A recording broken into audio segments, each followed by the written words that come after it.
नमस्कार, मी ॲडव्होकेट गौरव. जर तुमचे गावठाण हद्दीत घर असेल किंवा गावठाण हद्दीत जागा असेल तर हा कायदा तुम्हाला माहिती असायलाच हवा.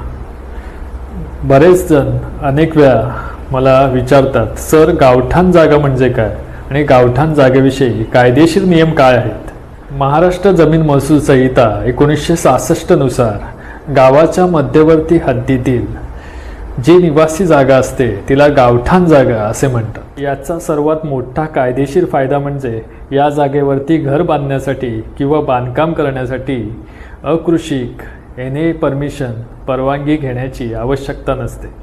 सर्वात महत्त्वाचा मुद्दा, मालकी हक्क कसा सिद्ध करायचा. तर लक्षात ठेवा, गावठाण जागेचा कोणताही शेतीसारखा सातबारा उतारा नसतो.